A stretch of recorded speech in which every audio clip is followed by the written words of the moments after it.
인자야, 가령 어떤 나라가 불법을 행하여 내게 범죄함으로 내가 손을 그 위에 펴서 그 의지하는 양식을 끊어 기근을 내려 사람과 짐승을 그 나라에서 끊는다 하자.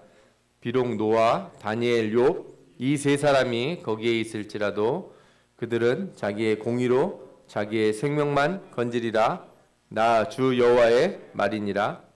가령 내가 사나운 짐승을 그 땅에 다니게 하여 그 땅을 황폐하게 하여 사람이 그 짐승 때문에 능히 다니지 못하게 한다 하자. 비록 이 세 사람이 거기에 있을지라도 나의 삶을 두고 맹세하노니 그들도 자녀는 건지지 못하고 자기만 건지겠고 그 땅은 황폐하리라. 주 여호와의 말씀이니라. 아멘. 오늘은 에스겔서 9번째 시간, 심판 속의 의인과 죄인, 이런 제목으로 말씀을 살펴보겠습니다. 오늘의 말씀의 주된 내용은 죄에 대한 연대적 책임, 특별히 사회적 죄에 대한 연대적 책임들을 우리가 한번 다뤄볼 것인데, 에스겔서에 나타난 죄의 책임과 연대, 그리고 성경의 다른 본문들이 나온 것도 좀 살펴보고, 그리고 이 죄책의 전가 혹은 의의 전가에 대한 이해를 좀 해보도록 하겠습니다. 말씀이 어려운 것 같죠? 어렵지 않습니다. 어렵지 않으니까 같이 말씀을 살펴보도록 하겠습니다. 에스겔서에 나타난 죄의 연대 부분이 있는데, 연대라는 게 뭐냐면은 이렇게 나는 잘못한 게 없는데 우리 조상이 죄를 져서 내가 문제가 생긴다든지 뭐 이런 문제들을 다루는 거예요. 아니면 아버지가 죄를 졌는데 아들이 벌을 받는다든지 이런 거죠. 이걸 뭐 연좌제라고도 우리가 보통 부르지 않습니까? 우리가 이제 그런 얘기들을 많이 하는데 성경에서 이것을 어떻게 보고 있고 이것이 과연 불공정한 것인지 공정한 것인지 이런 부분들을 살펴보려고 합니다. 에스겔서의 오늘 읽은 말씀에도 잠깐 나오는데 죄책의 연대에 대한 이스라엘 백성들이 잘못된 생각이 있었습니다. 이들은 나라가 망해서 포로로 끌려왔어요. 그런데 내가 잘못한 게 아니고 조상들이 지금까지 죄를 많이 져서 내가 이 고생을 한다, 이렇게 보는 거죠. 이게 우리가 이렇게 한국인들이 되게 잘 쓰는 말인 것 같아요. 피가 더러워서 그렇다는 얘기도 하고. 지난번에 어떤 의사분이 나오셔서 TV인가 이렇게 나와서 얘기하는데 한국 사람들이 유난히 피가 맑아지는 걸 좋아한답니다. 근데 피는 맑아질 수가 없대요. 원래 이렇게 뻘겋고 이렇게 끈적끈적한 게 정상인 거지. 피가 이렇게 사이다 마냥 이렇게 투명해지고 맑아지면 사람이 죽는 거지. 그렇게 살 수 없다고. 그 피를 우리가 수혈하는 일을 되게 쉽게 생각하는데 수혈이 그래서 장기 이식하고 비슷한 거라고 합니다. 그만큼 위험하기도 하고 되게 중대한 문제라고 그러더라고요. 그래서 잘 생각해 보라고 그런 얘기를 하더라고요. 말이 약간 옆으로 나가긴 했지만 우리 많은 사람들이 조상 탓 많이 하고 집안 탓 많이 하고 가문 탓을 하기도 하고 뭐 이런 얘기들을 많이 합니다. 이스라엘 사람들이 그런 얘기를 하는 거예요. 나는 뭐 잘못한 것도 없는데 어느 날 태어나 보니 포로로 태어난 거예요. 어느 날 태어나 보니 남의 나라의 종으로 태어난 거죠. 이거 얼마나 괴롭겠습니까? 그래서 이로 인해서 하나님의 공의를 의심하고 불만을 갖게 됐어요. 그러나 하나님은 뭐라고 말씀하시냐면 영원한 의인이나 영원한 죄인이 없다, 이렇게 말씀하시면서 죄를 돌이켜 회개하는 자는 반드시 살 것이다, 이렇게 얘기합니다. 그러니까 누구의 죄 때문에 이렇게 되는 게 아니고 사람들은 자기 상황에서 회개하고 바르게 살려고 하는 자들은 다 이렇게 살아날 것이라 말씀하는 거죠. 그런데 이스라엘 백성들은 회개를 촉구하는 하나님 말씀은 못 듣고 그저 자신들이 처한 고난의 문제가 고난이 누구의 문제인지를 따지는 것, 이것에 집중했어요. 그럼으로써 하나님의 공의를 의심하고 하나님의 공의를 공격하기 시작한 거죠. 14장에 보면은 우리가 읽은 말씀에도 나오지만 하나님이 심판을 하실 때 모든 사람은 자기의 죄와 자기의 의에 따라 심판을 받는다. 이거를 하나님께서 말씀하셨어요. 노아, 다니엘, 욥 이 세 사람이 심판 가운데 있을지라도 자기의 공의로 자기 생명만 건진다 이렇게 되어 있습니다. 그러니까 이 사람들이 아무리 대단해도 자기 자녀들을 살리는 건 아니다. 그러니까 아무리 내가 뭔가 착한 일을 많이 했어도 제가 착한 일을 많이 했으니, 제가 전도를 많이 하고 사람을 많이 구했으니, 제가 의로운 일을 많이 했으니 제가 천국 갈 때 제 아들을 어떻게 좀 이렇게 뒤에다가 이렇게 꼭 붙들고 손 붙들고 저희 아들이 좀 만약에 잘못했어도 좀 데려가 주시면 안 되겠습니까? 예전에 저 어렸을 때 이렇게 자다 일어났는데 하늘을 보니 하늘이 이렇게 노을이 뻘겋게 물들고 그러면은 겁이 훅 나는 거예요. 하나님 주님 오셨는 줄 알고. 그럼 저는 제일 먼저 누구를 찾는지 아십니까? 저 어머니를 찾아요. 어머니가 계시면 주님은 아직 안 오신 거고, 어머니가 안 계시면 혹시 예수님 오셨는지도 몰라서 울었던 기억이 나요. 그런데 주님이 그때 오셨으면 믿음이 있으면 저도 구원받는 거고, 믿음이 없으면 아무리 저희 어머니가 기도를 많이 하고 이렇게 큰 일을 많이 했어도 저는 안 된다는 거죠. 가는 그 각자 자기의 죄와 의로 구원을 받는 거지 뭐 누구 때문에 부모나 형제나 누구도 그걸 해줄 수 없다 이거예요. 18장에도 그 말씀이 있는데 뭐라고 나오냐면 이스라엘 백성들이 이런 속담을 한다는 거예요. 아버지가 신포도를 먹었으므로 그의 아들이 이가시다. 뭐 우리는 포도 신 거 먹으면 아주 시잖아요. 포도 귤 같은 거 신 걸 먹었는데 아버지가 신 걸 먹었는데 왜 아들이 시라고 그러겠어요? 말이 좀 이상한 거죠. 이것은 뜻이 뭐냐면은 아버지가 지은 죄로 인해서 아들도 고난을 겪고 환난을 당한다, 이런 말이 되는 거죠. 그런데 하나님이 뭐라고 말씀하시냐면 범죄하는 영혼은 죽을지라 아들은 아버지의 죄악을 담당하지 아니할 것이요 아버지는 아들의 죄악을 담당하지 아니하리니 의인의 공의도 자기에게로 돌아가고 악인의 악도 자기에게로 돌아가리라. 아멘. 에스겔서 18장 20절에 말씀하고 있어요. 이 죄책의 연대가 사실은 하나님의 공의를 공격하는 것뿐만 아니라 그 개인 스스로에게는 또 어떤 문제를 가져다 주냐면 결국에는 이런 생각을 하다 보면 숙명론에 빠지게 돼요. 안 되는 사람은 안 되고 되는 사람은 된다 이거죠. 저희도 그런 말 가끔씩 하는 사람이 있는데 어떻게 단군 할아버지는 그 넓은 땅 놔두고 이 좁은 땅에다가 나라를 세우셔서, 그죠? 그런 얘기 하는 사람 있지 않습니까? 왜 하필이면 고구려 백제 신라 중에서 고구려가 통일을 했으면 우리나라 땅이 저 만주벌판까지 클 텐데 제일 작은 신라가 통일을 했을까? 뭐 이런 얘기 하는 사람들. 그러니까 지금의 나의 상황과 이 문제들이 나로 인한 것이 아니고 내 위에서부터 오래전부터 이미 쌓여 있던 거라고 생각을 하면 뭘 해도 잘 안 될 것 같은 생각이 들어서 포기를 하게 되는 거죠. 그래서 에스겔서 33장에 보면 이런 말씀이 나옵니다. 우리의 허물과 죄가 이미 우리에게 있어 우리로 그 가운데서 쇠퇴하게 하니 어찌 능히 살리오. 이 이스라엘 백성들이 하는 말이에요. 우리의 허물과 죄가 이미 쌓여 있어서 우리는 이미 이제 끝이 났다. 이렇게 점점 가라앉고 있다. 이렇게 얘기하는 거예요. 그런데 이들에게 대해서 하나님이 뭐라고 말씀하시냐면 나의 삶을 두고 맹세하노니 나는 악인이 죽는 것을 기뻐하지 아니하고 악인이 그 길에서 돌이켜 떠나 사는 것을 기뻐하노라. 이스라엘 족속아 돌이키고 돌이키라. 너희 악한 길에서 떠나라. 어찌 죽고자 하느냐 하셨다 하라. 말씀을 보면 이스라엘 백성들은 하나님의 그 말씀의 맥락을 몰라요. 이스라엘 백성들은 계속 얘기하는 게 내가 어쩌다가 이런 문제가 생기고 나는 어쩌다가 이런 삶에 살게 됐는가. 나는 어떻게 하다가 지금의 이런 상황에 처해졌는가. 이걸 자꾸 생각을 하려고 그래요. 원인이 뭔지를 찾으려고. 어떻게 하다가 나는 인생이 이렇게 꼬였을까. 말하자면 이런 걸 고민하는 거예요. 하나님은 뭘 말씀하시냐면 나는 악인이 죽는 걸 기뻐하지 않는다 얘기하시는 거예요. 나는 네가 그렇게 죽는 걸 기뻐하지 않는다. 그걸 고민하지 말고 뭘 하라는 거예요? 돌이켜서 회개하라. 이게 내가 기뻐하는 일이다. 아멘? 예. 여러분들 그래서 신앙생활 할 때 중요한 것 중에 하나는 질문을 잘해야 돼요. 이상한 질문이 한번 마음속에 들어오잖아요. 그러면 거기서 못 빠져나오는 사람들이 있어요.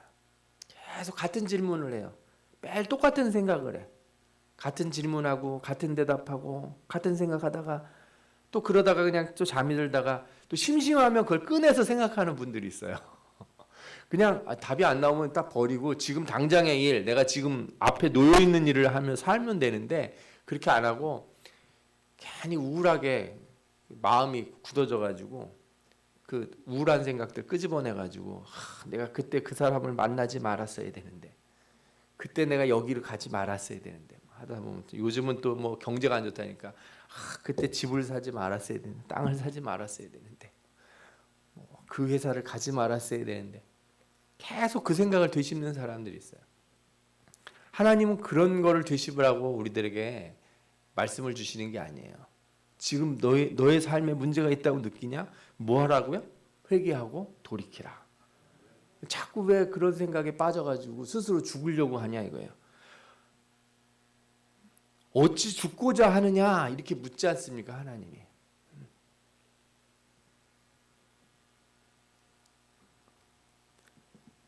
하나님은 숙명론적인 태도를 버리라고 우리들에게 가르쳐주고 계세요. 예를 들어 우리나라가 뭐 이렇게 좁은 땅덩어리 있다.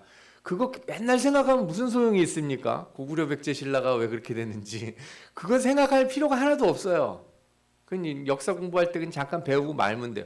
우리에게 중요한 일은 뭐예요? 지금 어떻게 살 거냐잖아요. 그래서 하나님은 항상 말씀하시는 거예요. 옛날에 뭐가 어떻게 됐는지 그렇게 중요하지 않다는 거예요. 예를 들어서 의로운 사람이 어느 날 죄악을 범하면 그는 죄악 가운데 죽을 것이다. 이게 무슨 얘기냐면 그가 왕년에 어떻게 살았는지는 중요하지 않다는 거예요.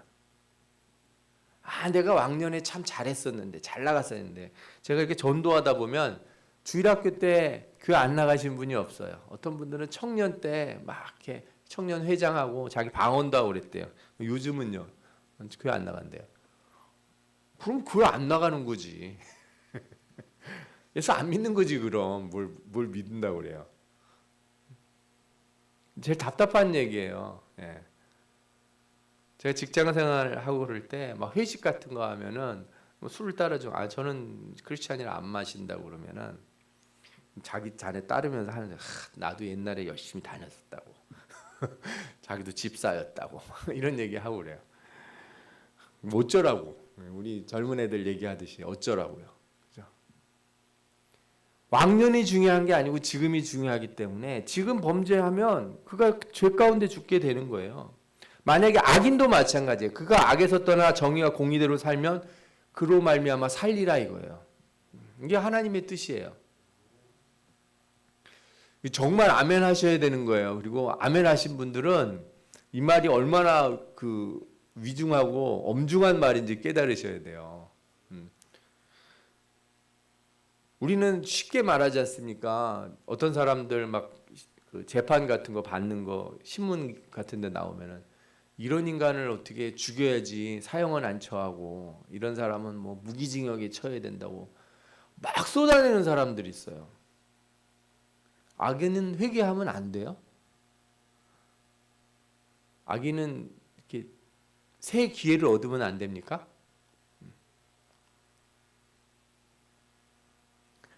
우리가 이렇게 말은 되게 쉽게 하는데 나한테는 되게 그 뭐라 그럴까요? 되게 뭐 잘 대해주고 나는 되게 여지가 많고 나에게는 핑계거리가 많으면서 다른 사람에게는 전혀 안 그런 경우가 많습니다.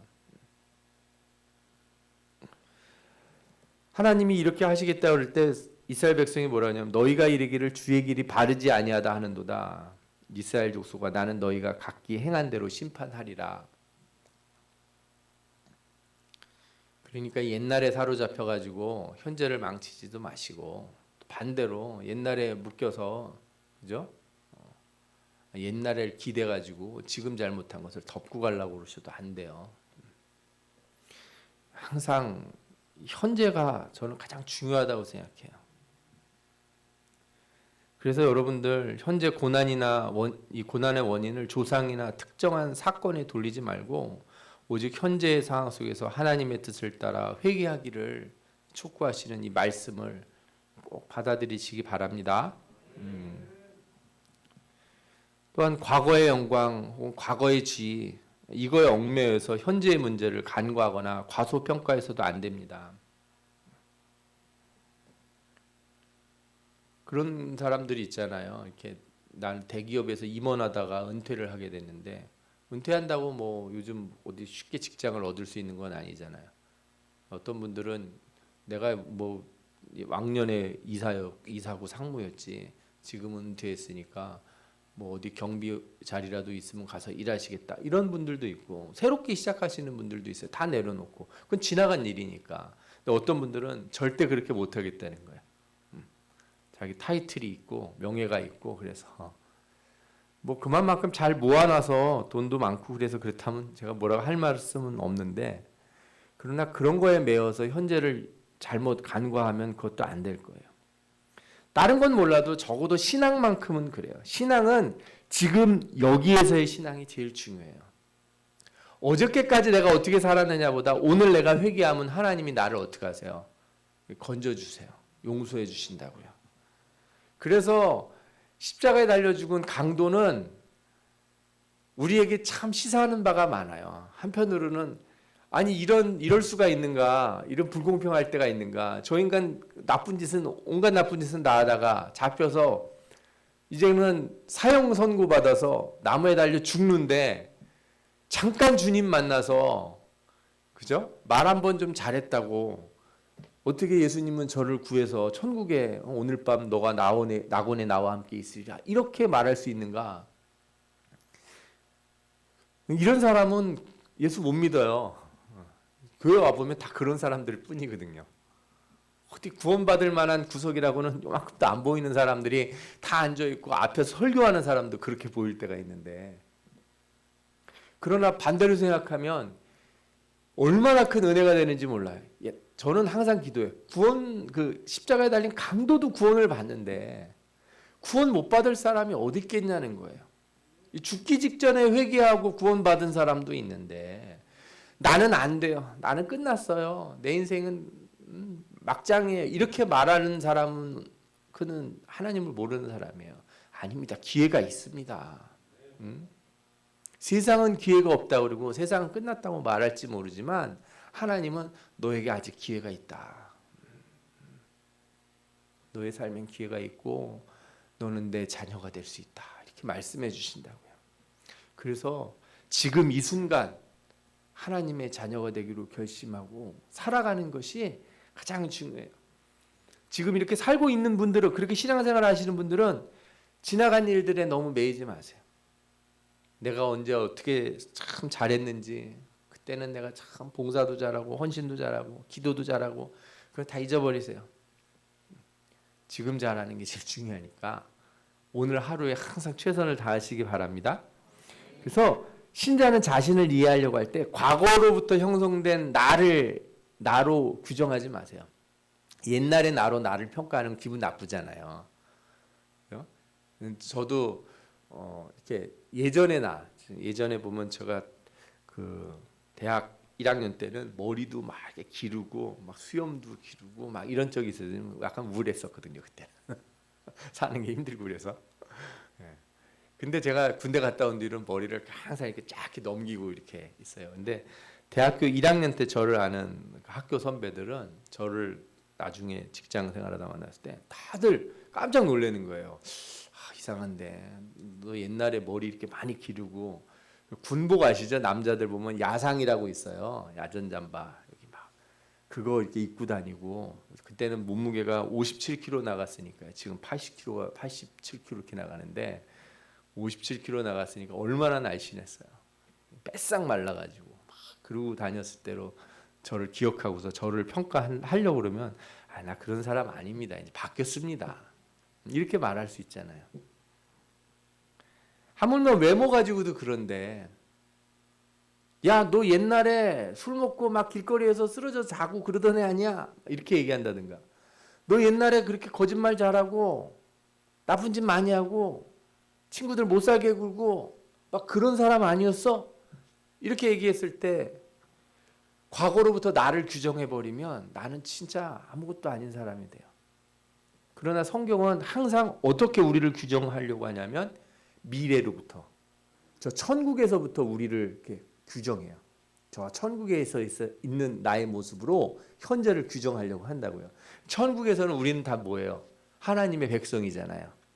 그러니까 하나님은 과거를 통해서 우리를 현재를 보시지 않고 미래를 통해서 우리를 보시는 거예요. 그래서 항상 우리한테 뭐라 그래요? 너는 내 아들이야. 너는 내 백성이야. 너는 나에게 영광 돌리는 귀한 자녀야. 이렇게 정의를 해주신다는 거죠. 여러분들의 삶에 나를 정의할 때 미래의 소망을 가지고 나를 정의하시기 바랍니다. 나는 항상 주님의 백성으로서 주님께 영광 돌리며 선한 일을 하고 귀한 일들을 하는 좋은 사람이다. 이렇게 나를 정의할 때 내 과거가 물러가는 거예요. 내가 어떻게 살아왔는지 그렇게 중요하지 않아요.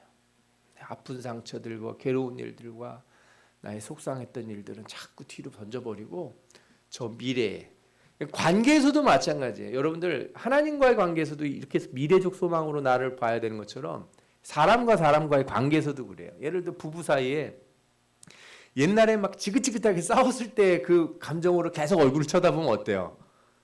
계속 밉죠. 뭘 조금만 잘해줘도 저 인간이 왜 저러나 하는 생각으로 보게 되잖아요.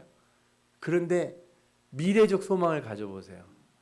우리가 행복하고 아름답고 좋은 가정이 될 걸 딱 상상하면서 그 미래의 모습으로 상대방을 바라보면 이 사람이 지금 바뀌어가고 있구나. 좋아져 가고 있구나. 이렇게 생각할 수 있잖아요. 자녀도 마찬가지예요. 과거에 속삭이는 얼굴로 쳐다보면 얘가 또 무슨 사고를 치지 않을까 맨날 염려가 돼요. 그러나 기도하고 소망을 가지면 어떻게 돼요? 얘가 진짜 하나님 앞에 바로 서고 참되고 선하고 좋은 사람이 될 그 미래의 소망의 모습을 가지고서 바라보니까 얘 변해가고 있구나. 달라져 가고 있구나. 격려하게 돼요. 너 잘할 수 있어. 그때 누가 옆에서 보면 진짜 하나 바뀐 것 같지도 않은 사람한테 소망을 가진 사람들은 어떻게 말하게 돼요? 너 정말 대단해졌어. 별거 아닌 것 같은데도 확 그런다고요. 사실 우리는 이런 모습을, 이런 행동들을 이미 하고 있었어요. 언제 했었냐? 애기들 키울 때 기어가다가 걸으면 어때요? 박수쳐 그러잖아요. 아니 걷는 게 뭐가 대단해서 박수를 쳐줘요. 애들이 엄마 한마디 하면 이거 너무 신기하잖아요. 왜? 그 미래의 소망 때문에 현재 기어다니고 똥 싸고 그러는 애도 다 이쁘게 보이는 거예요. 근데 어느 날 그 소망이 사라져 버리니까 어떻게 되는 거예요? 그냥 하는 생각만 확 들어오는 사람으로 자식을 보게 되고 관계들을 다 그렇게 보게 된다고요. 여러분들, 우리가 모든 사람들을 대할 때 또 하나님 앞에서 우리 자신에게조차도 미래적 소망을 가지고 우리 자신을 보시기를 축원합니다. 아멘. 이 죄책의 연대에 대한 성경의 입장은 이중적인 면을 가지고 있어요. 에스겔서 36장 26절에서 27절을 보면 이게 에스겔서에서 가장 많이 나오는 주제 중에 하나잖아요. 새 영을 부어 주시겠다 이렇게 얘기해요. 내가 새 영을 너희 마음속에 두고 새 마음을 너희에게 주겠다. 얼마나 감사해요.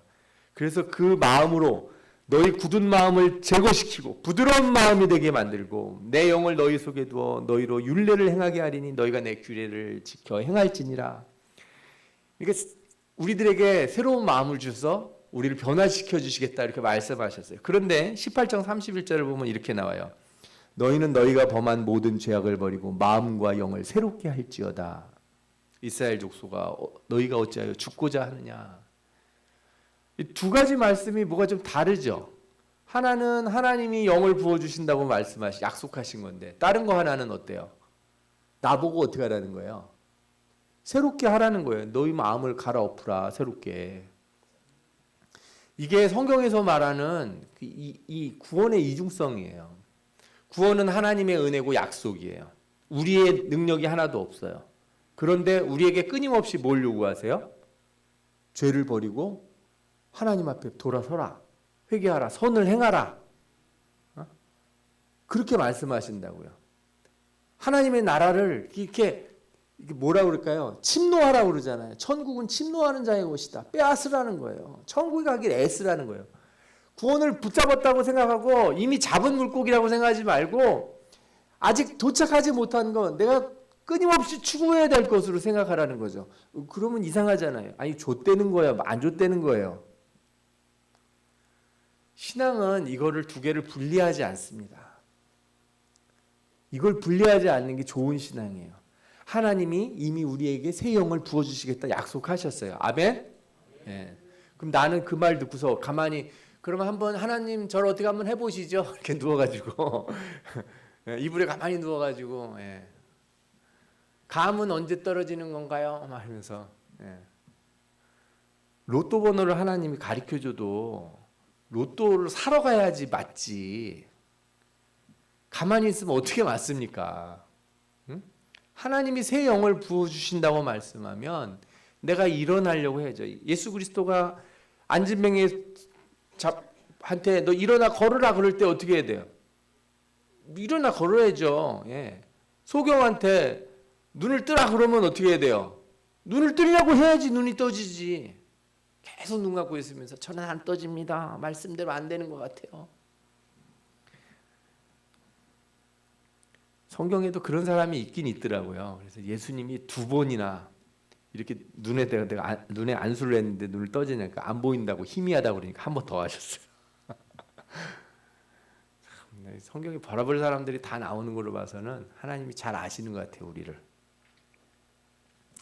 그래도 여러분들은 하나님이 새 영을 부어주신다고 약속했으니까 마음을 새롭게 하시는 분들 되시기 바랍니다. 아멘.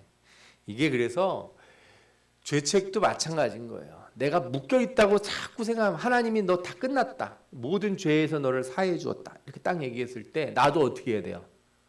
죄로부터 나온 사람이다. 그렇게 나를 바라보고 나와야지. 아닌데요. 나는 아직 안 끝났는데요. 막 이러고 있으면은 뭐가 되겠어요? 이 부분을 여러분들이 항상 생각하고 하나님의 말씀에 순종하는 자세를 일어서면 다 변화될 줄 믿습니다. 자, 이제 다른 성경에도 이런 부분들이 나오는데 사실은 이제 이게 말씀을 들을 때는 아멘 하셨지만 성경을 많이 읽은 분들은 머리가 아파요. 뭐 여러 가지 질문들이 떠오를 거예요. 제가 찾아서 몇 가지만 말씀드릴게요. 하나님이 소돔과 고모라를 멸망시키려고 하실 때 아브라함을 잠깐 만났어요. 아브라함이 그때 하나님 앞에 간구하죠. 뭐 여러 번 요청을 하다가 마지막에 뭐라 그러냐면 혹시 그 성에 의인 10명이라도 있으면 그 성을 혹시 멸하지 아니하실 수 있습니까? 그랬더니 하나님이 뭐라 그래요? 내가 10명을 찾으면 멸하지 않겠다 이렇게 얘기하는 거죠. 우리가 이런 기도 많이 하잖아요. 의인 10명이 없어서 망하는 나라가 되면 안 되겠다. 뭐 이런 기도도 한다고요. 그러면 거꾸로 생각하면 왜 죄인이 많은데 의인 10명 때문에 죄인들이 다 살아나야 되는 거죠? 아까 보면은 의인은 자기 죄로 살고 자기 의로 살고 죄인은 자기 죄로 죽는다고 그랬으니 죄인만 딱딱딱딱 죽이고 의인은 살려두면 되지. 10명은 살리고 나머지는 죽이시면 되는 거 아닙니까? 이렇게 물을 수 있잖아요. 어떻게 생각하세요? 또 요셉을 보시면 창세기에 요셉이 총리가 됐어요. 그래가지고 풍년 때 곡식을 많이 모아가지고 창고에 막 들여놨어요. 그리고 기근이 오자 창고 문을 열고 애굽 백성들에게 막 나눠주고 팔아요, 이거를. 그런데 각국 백성들이 다 양식을 사려고 애굽에 와서 요셉에게 와요. 요셉이 다 팔아요, 이거를. 그래서 요셉의 창고를 열어서 도와줬다는 거는 하나님 믿는 사람만 도와준 게 아니에요. 모든 사람을 다 도와준 거예요. 한 사람의 이 의인을 통해서 수많은 사람들이 복을 얻잖아요. 이 곡식을 사간 사람 중에는 우상을 숭배하는 사람도 있을까요? 없을까요? 있겠죠.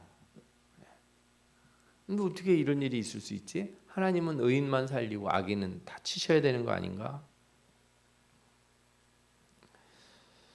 이런 말씀도 있어요. 십계명 2계명에 보면은 하나님이 뭐라고 말씀하시냐면 나 여호와는 질투하는 하나님인즉 나를 미워하는 자의 죄를 갚되 아버지로부터 아들에게로 3, 4대까지. 그리고 사랑하는 자는 내 계명을 사랑하고 계명을 지키는 자에게는 1000대까지 은혜를 베풀리라. 아니 뭐 이런 게 불공평한 일이 어디 있습니까? 잘못은 3, 4대까지만 하고, 그죠? 은혜는 1000대까지 베푼다니요. 게다가 아까도 분명히 말했듯이 죄는 아버지의 죄를 자식에게 묻지 않는다고 그랬는데 왜 아들의 3, 4대까지 하냐 이거죠. 이 말씀은 민수기에도 또 나와요. 아버지의 죄악을 자식에게 갚아 3, 4대까지 이르게 하리라 이런 말씀이 나와요. 그런데 놀랍게도 신명기에 뭐라고 또 나와요? 아버지는 그 자식들로 말미암아 죽임을 당하지 않을 것이요 자식들은 그 아버지로 말미암아 죽임을 당하지 않을 것이니. 이러면 이제 막 헷갈리기 시작하는 거죠. 아, 목사님 갑자기 왜 성경에 있는 말씀들을 꺼내서 나를 저희들 어지럽히시는 겁니까? 아까까지 하고 끝냈으면 딱 좋았을 텐데. 예레미야 애가 5장 7절에 보면 우리의 조상들은 범죄하였고 없어졌으며, 조상들은 죄를 져서 다 죽었다는 거죠. 우리는 그들의 죄악을 담당하였나이다 이런 말이 나와요. 조상들은 다 죽어서 갔지만 그 남은 죄악을 우리가 다 맡고 있다는 거예요. 이따 뒤에 가서도 말씀드릴 텐데 이거 우리에게 나타나는 일이에요. 이거는 성경에만 있는 말씀이 아니에요. 예를 들어서 지구온난화, 우리가 지구온난화 일으켰습니까? 환경오염은 제가 한 일이 아니에요. 저는 그렇게까지 세상을 더럽힌 적이 없어요. 그런데 우리가 그거를 어떻게 돼요? 겪잖아요. 말하자면 이런 일들인 거죠. 근데 이런 죄책의 연대만 있는 게 아니라 의로움의 연대도 또 있어요. 성경에 보면 이사야서 53장 5절에 그가 징계를 받음으로 우리가 평화를 누리고 그가 채찍에 맞음으로 우리는 나음을 받았도다. 아니 각자의 죄는 각자가 담당해야지 왜 예수님이 날 위해 십자가에 달려 죽으셨다고 내가 구원을 받는다는 거예요. 이건 이상하지 않나. 이거 불공평하다고 생각하는 분들 되게 많아요. 아니, 죄를 졌으면 벌을 받고 착한 일하면 천국에 가야지. 왜 그렇게 나쁘게 살아놓고 예수 믿었다는 이유로 천국에 갑니까? 나는 그래서 못 믿겠습니다. 막 이렇게 엄청 착한 척하고 말씀하시는 분들이 있긴 있어요. 예수님 시대에도 이런 말씀이 있는데 예수님이 길을 가시는데 맹인을 봤어요. 제자들이 물어보죠. 이 사람이 맹인된 것은 누구의 죄입니까? 이 말 자체가 유대인들이 가지고 있는 죄책의 연대에 관련된 사상을 보여줘요. 예수님께서 답을 안 하세요. 뭐라고 하냐면 질문의 방향을 바꾸라 이렇게 얘기하는 거죠.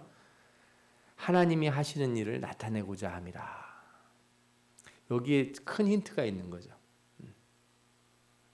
우리가 앞에서 봤던 모든 사례들을 잘 볼 때 그거를 이렇게 문자적으로 명제적으로 보면 안 돼요. 그냥 딱 잘라서.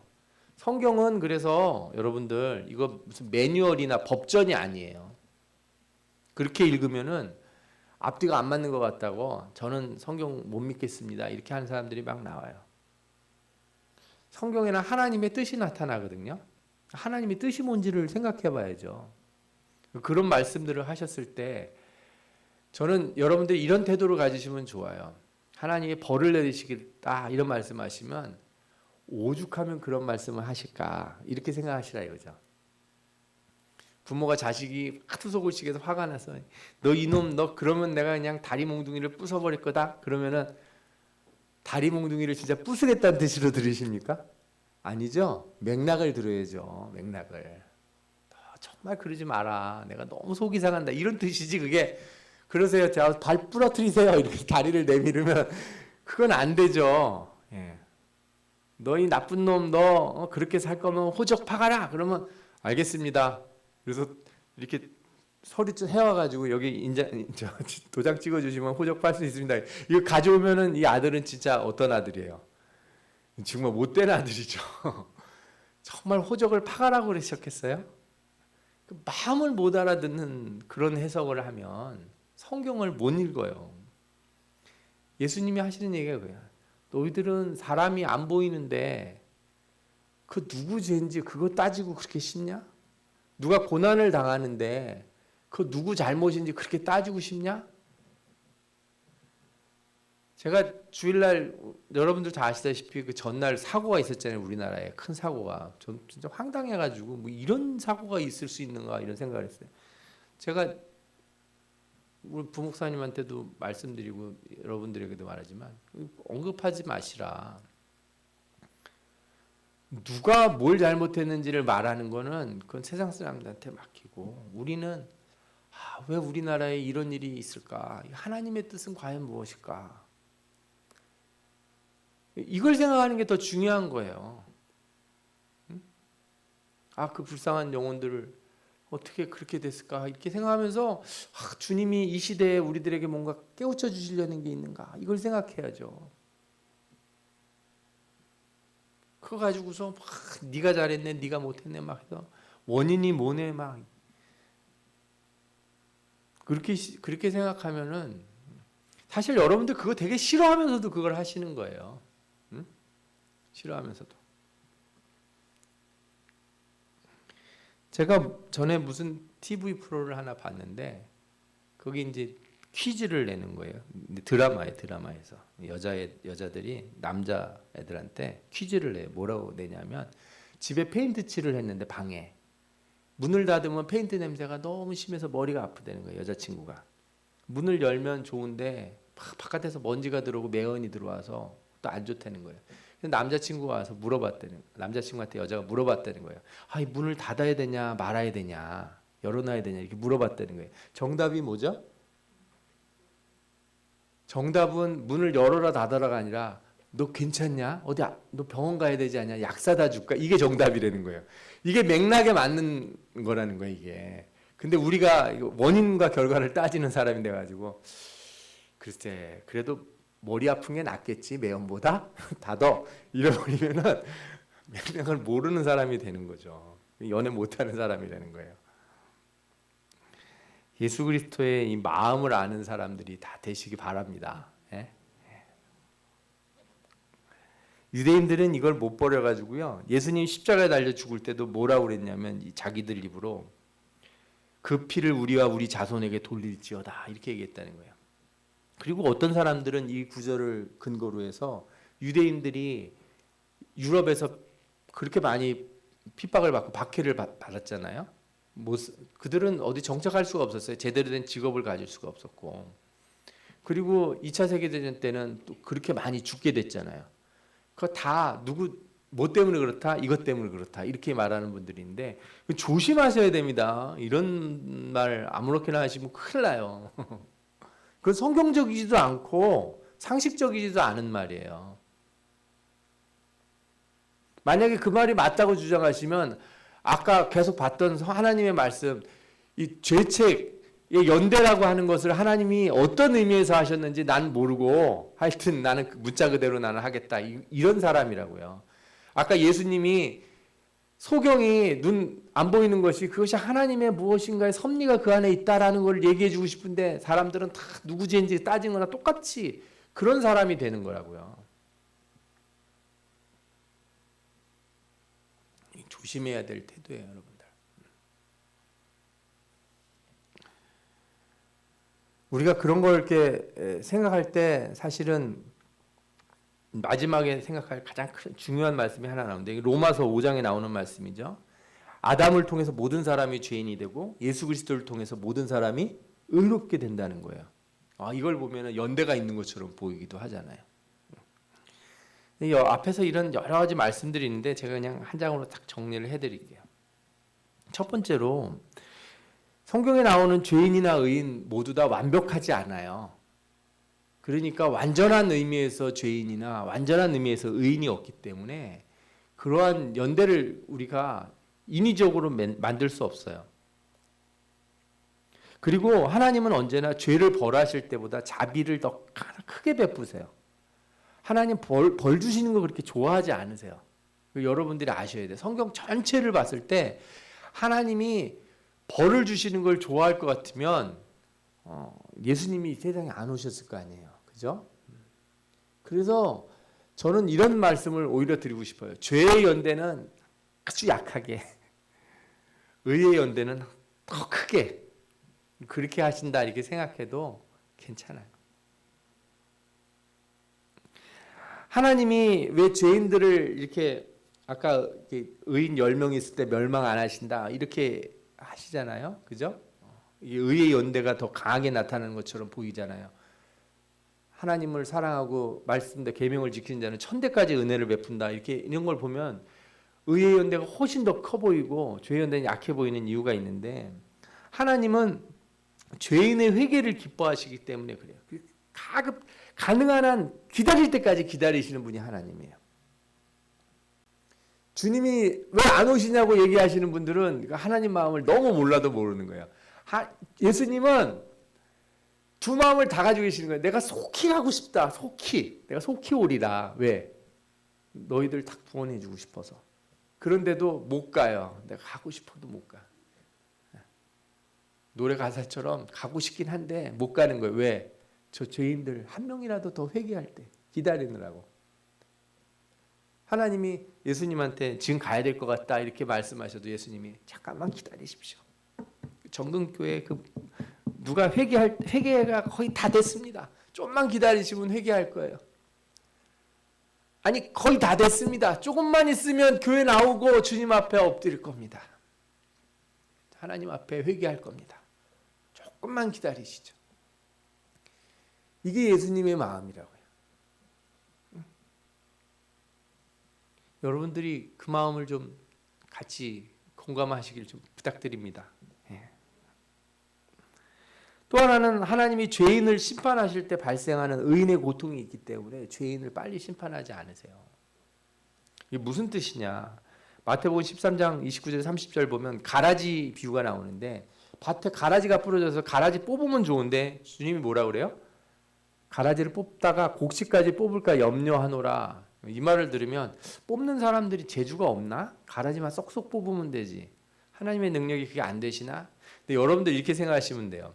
지금 이 순간에 하나님을 믿지 않는 자들이 다 갑자기 다 죽었다고 생각해 보세요. 소는 누가 키워요?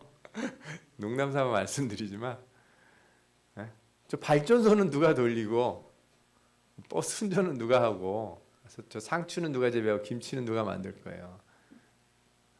쉽게 말하면 이런 거예요. 그죠? 여러분들은 세상과 분리되지 않습니다. 신자는 세상과 분리되지 않아요. 세상과 구별된 삶을 살아야 되는 건 맞는데 분리되지 않아요. 그래서 여러분들 그렇게 너무 쉽게 악인이 다 죽어야 되고 막 심판이 빨리 왔으면 좋겠고 막 이런 얘기하는 거는 초등학생들이나 하는 얘기라고요. 정말 모르는 사람들이. 그냥 생각해봐도 안 돼요. 그러면은 이건 하나님의 어떻게 보면은 우리 이렇게 의로운 자들을 도우시는 것이기도 해요. 여러분들이 그래서 이 부분에 있어서는 좀 깊이 숙고해 볼 필요가 있어요. 그냥 너무 단순하게 이원론적인 사고를 갖지 마시고 하나님의 긍휼과 자비도 있고 또 우리를 불쌍히 여기시는 것도 있고 이 온갖 것이 복합적으로 연결되어 있다는 것을 잘 아셔야지 그래야 이 문제들을 이해하실 수 있어요.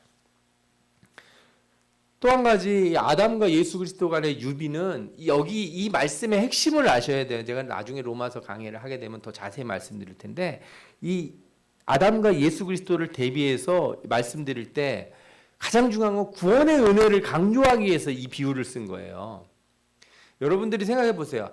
아담으로 인해서 우리에게 원죄가 왔다고 우리 대부분 신자들이 그렇게 생각을 해요. 그죠?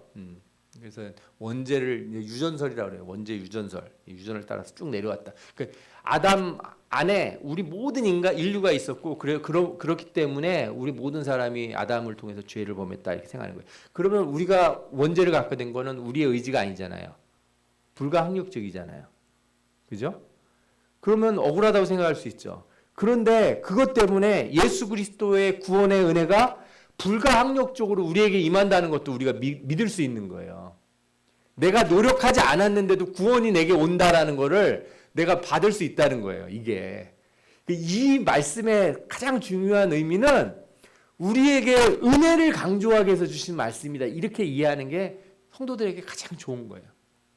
여러분들이 어디 가서 어설프게 그 예정론 안다고 말하는 사람들 있잖아요. 저는 교회도 안 다니는 사람들이 저한테 질문할 때 아니 그 교회에서 얘기하는데 하나님이 천국 갈 사람 다 정해놨다는데요. 뭐 이런 얘기를 하는 거예요. 그래서 예정론을 뭐 아는 척 얘기를 하는 거예요. 여러분 예정론은 그런 의미가 아니에요. 그건 은혜를 강조하기 위해서 그래서 칼빈도 예정론은 어디다가 썼냐면 교회론 뒷부분에 썼어요. 그 기독교 강요 맨 뒷부분에. 그래서 이런 얘기를 하잖아요. 천국에 들어갈 때까지는 천국 문 앞에 뭐라고 써 있어요? 열심히 그죠? 믿고 순종하고 땀 흘리고 노력해야 된다고 써 있어요. 들어가서 뒤를 딱 돌아보니까 어떻게 돼요? 하나님의 은혜다 이렇게 써 있는 거예요. 들어갈 때까지는 어떻게 하라고요? 내가 열심히 해야 되는 것처럼 느끼는데 들어가면 그렇게 보인다는 거예요, 이게. 그래서 예정론은요, 은혜 받은 사람만 하는 거예요. 은혜 안 받은 사람이 하는 말이 아니에요. 구원의 은혜를 경험한 사람이 나의 공로가 없고 하나님의 은혜입니다. 이렇게 고백할 때 하는 게 뭐예요? 그게 예정론이에요. 어디 감히 예수도 안 믿는 사람이 막 해는 그게 예정론이 아니라고요. 아시겠습니까? 예. 그래서 여러분들은 이런 말씀을 볼 때 사변적인 생각에 빠지시면 안 돼요. 오히려 뭐 어떻게 생각해야 돼요? 그 은혜를 느껴야 되죠. 그래서 20장 21절에도 이렇게 나오잖아요. 율법이 들어온 것은 범죄를 더하게 하려 함이라. 그러나 죄가 더한 곳에 은혜가 더욱 넘쳤나니. 이런 말씀이 나와요. 이 무슨 뜻이에요? 내가 죄를 졌기 때문에 내가 지금까지 엉망으로 살았기 때문에 더 하나님 앞에 깊은 기도와 회개를 할 수 있는 거예요. 여러분들이 착하게 살고 선하게 살고 하는 일마다 다 잘 풀리고 문제가 없었으면 저는 죄인이로소이다 하면서 엎드려서 기도하기 쉽지 않다는 거예요. 이게. 그래서 바울이 오죽하면 뭐라 그래요?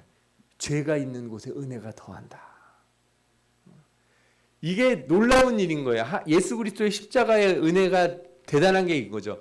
마귀는 죄를 우리들한테 줘서 우리로 절망하게 만들고 우리를 포기하게 만들려고 그랬는데 예수 그리스도의 십자가가 다 뒤집어 놨어요. 어떻게? 죄인이 은혜를 더 경험하는 거예요. 마귀가 깜짝 놀란 거예요. 이상하다. 내 생각에는 이렇게 사람들이 죄를 지면 다 그냥 실망하고 포기하고 낙담하고 그죠? 막 죽어버리려고 그러고 막 이렇게 가야 될 줄 알았더니 아니 죄인된 쟤네들이 예수 그리스도의 십자가를 보더니 갑자기 돌변해서 더 울고 하나님 앞에 매달리고 자기 죄를 막 회개하면서 하나님 앞에 나가는 거예요. 이게 하나님의 지혜예요. 이게 구원의 은혜라고요. 그 말씀을 보면 그렇게 보셔야 돼요. 말씀의 맥락을 그렇게 보셔야지. 그걸 이상하게 해서 뭐 이렇게 판단하거나 정죄하거나 이러기 위해서 말씀을 보고 따지면은 하나님의 뜻은 안 보이고 엄한 거 자꾸 튀어나와요. 앞서도 말씀드렸잖아요. 하나님이 새 영을 부어주시겠다고 그래놓고 우리한테는 뭐라고 그러셔요 또? 너희들 마음을 갈아엎고 새롭게 하라는 거잖아요. 똑같은 얘기가 여기 써 있는 거예요. 로마서에도. 그러니까 이상하다, 어렵다 이렇게 생각하실 필요가 없어요. 원죄에 대한 내용들은 제가 언제 뭐 전에도 한번 다뤄드렸는데 뭐 이해가 잘 안 되실 수도 있어요. 전통적인 교리로부터 시작해서 현대적인 교리들까지 많은 이해들이 있는데 저는 그 교리의 이해가 그렇게 중요하다고 생각하진 않아요. 어떤 예를 들어서 장로교 어느 파에 있을 때는 더 보수적인 걸 선택하고 어디는 좀 더 진보적인 교리들을 더 채택하기도 하지만 저는 그거 그렇게 중요하다고 생각하지 않은 이유가 뭐냐면 이건 은혜를 더 붙들게 하기 위한 말씀이지 나로 하여금 포기하거나 절망하거나 따지거나 아니면 나는 구원받았으니 이제 막 살아도 돼 이런 삶을 살라고 주신 말씀이 아니라는 거를 우리가 아는 게 훨씬 더 중요하다. 아멘. 예, 그렇게 아시면 좋겠어요. 시간이 좀 많이 가긴 했는데 여기까지만 할게요. 제가 이 삶의 적용 문제는 좀 말씀을 드릴게요. 간단하게. 이 죄의 연대적 책임 문제는 성경에만 나오는 게 아니고 우리 실생활에도 있어요. 이 옆에 있는 사진이 교황이 지금 누군가한테 이렇게 엎드려서 손에 이렇게 입을 맞추잖아요. 추장한테 하는 거, 인디안 추장한테. 개신교도 그렇고 캐톨릭도 그렇고 아메리칸 인디언들, 특히 캐나다에서 인디언들을 너무 많이 학살하고, 사실 이 문제는 지금도 안 끝났어요. 너무너무 불쌍해요. 저 인디언들은 비전이 없는 거예요. 저 보호구역에 있으면 돈을 받고 살 수 있는데 나가면 아무것도 할 수 없게 만들어놨어요. 근데 교황이 그런 일을 벌인 사람이 아니잖아요. 근데 왜 본인이 와서 잘못했다고 그래요? 죄에 대한 연대적 책임이 있다고 느끼기 때문에 그렇죠. 흑백 사진은 유대인들의 사진이 완전히 뭐라 그렇게 피골이 상접했다고 그러나요? 저렇게 말라서 거의 저렇게 된 거죠. 옆에 사진은 독일 총리가 헌화하는 거예요. 유대인 그 묘비 기념비 앞에서, 추모비 앞에서 이렇게 꽃을 놓고 헌화하는 거예요. 무릎 꿇고. 이거 우리나라에도 있는 거잖아요.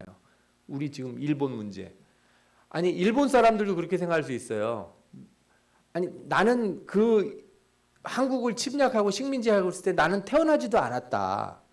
근데 왜 이제 와서도 아직까지 보상을 해달라고 난리냐. 뭐 이럴 수 있잖아요. 우리는 아니다. 니네는 해야 된다. 봐라 얘네들도 이렇게 하는데 이렇게 말할 수 있다고요. 이게 이런 정치적이고 국가 간의 문제이기도 하고 아까도 말씀드린 이 온실 문제들 뭐 지구 온난화 이런 거 같은 거 지금까지 누가 온실가스를 가장 많이 배출했나 보니까 미국이 25%, 유럽 28개 국가가 22%, 중국이 12%, 일본 4%, 우리나라 1%. 저 남색 밑에 조금만 보라색 이런 거 있잖아요. 저거 오세아니아, 아프리카 뭐 이런 나라들이에요. 고통은 누가 제일 많이 받아요? 저런 나라들이 많이 받아요. 저개발 국가들이. 지구에다가 막 연기 풍풍 때우면서 신나게 쓰던 애들은 누구예요? 쟤네들이라고요. 미국은 지금도 분리수거 안 해요. 진짜 이상한 나라에 제가 보면 무슨 친환경 범 만들어서 뭐 한다 그러는데 아직도 분리수거 제대로 못하는 나라가 그 나라라고요. 그래서 이런 얘기가 있잖아요. 온난화의 양극화라고. 일을 저지른 사람은 따로 있고 고난받는 사람 따로 있고. 이런 연대적 책임을 어떻게 이해할 것이냐. 이 부분은 말씀이라기보단 적용의 예니까 여러분들도 삶에서 한번 생각해 보세요. 그냥 이 하나님의 말씀을 그냥 말씀으로 그치지 말고 신앙적인 거면 적용하지 마시고 내 삶의 문제에서 이런 것들을 어떻게 판단해야 될까 생각해 볼 필요가 있어요. 첫 번째로 죄는 그 자체보다 죄의 결과들이 되게 더 중요해요. 왜냐하면 그 결과들이라는 게 사회 체계 문화 속에 계속 축적이 되거든요. 후대가 이거를 부정할 수가 없어요. 일본이라고 하는 나라가 아니면 뭐 독일이라고 하는 나라가 어떤 나라, 미국이라는 나라가 어떤 일을 저질렀으면 그것은 그때로 끝나는 게 아니고 그 결과가 계속 그 나라의 사회 체계 안에 문화 안에 쌓인다고요. 경제제도 안에. 그러니까 연대를 거부할 수 없는 거죠.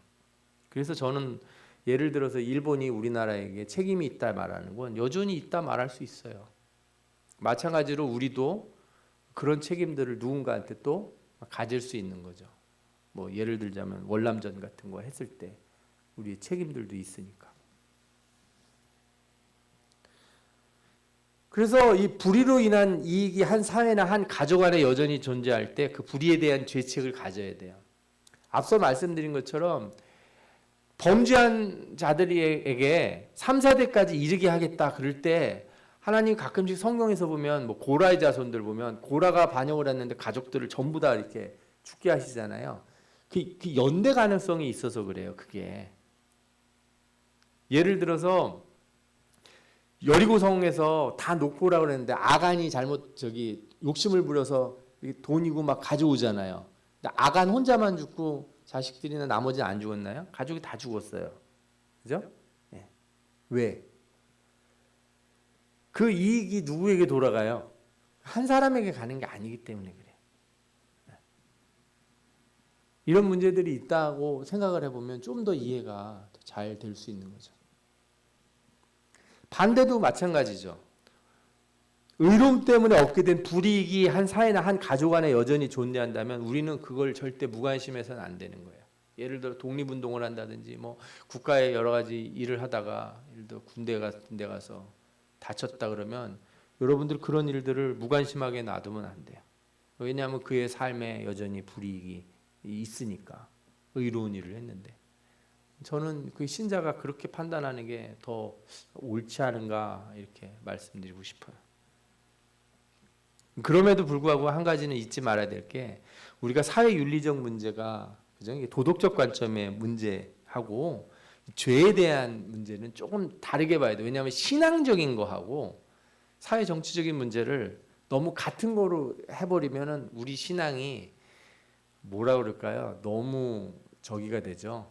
해방 신학이라든지 뭐 이런 거 하는 것처럼 사회 참여적으로 너무 가버려요. 그것도 약간 우려스러운 면이 없지 않아 있어서 그래요. 그것이 신앙에 있어서 실제적인 것인가? 어떤 면에서는 의미가 있지만 어떤 면에서는 좀 더 주의해야 될 부분들이 많이 있어서 그래요. 사실 이런 문제들이 저 남아메리카라든가 저 독재들이 있는 나라들, 기독교가 여전히 있는데 독재가 있는 국가들, 예를 들어서 최근에는 러시아 같은 경우에는 정교회가 있잖아요. 러시아 정교회. 교회가 있단 말이에요. 그런데 정교회 수장이 전쟁을 지지를 했어요. 이런 문제들. 이런 국가들은 이 부분들을 보다 분명하게 함으로써 교회가 바로 서려고 애를 써야죠. 그래서 그런 데는 그런 운동이 더 강하게 일어나는 거죠. 남미라든지 뭐 이런 독재 국가라든지 이런 쪽에서는 이 부분들을 보다 직접적으로 크리스찬들이 신앙인들이 대해야 되는 거고 그렇지 않은 경우에는 이게 안 맞는 경우도 조금씩 생길 수 있다라는 저는 생각을 해요.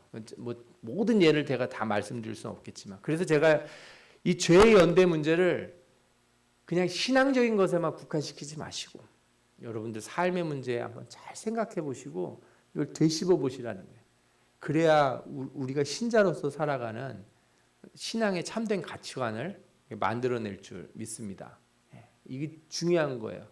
여러분들이 그래서 예수 믿는 사람이자 이 사회 속에 속한 사람이기 때문에 이 사회 속에 속한 사람으로서 보다 분명한 신앙의 가치관들을 잘 정립해 나가시기를 말씀을 통해서 당부드립니다. 아멘. 기도하겠습니다.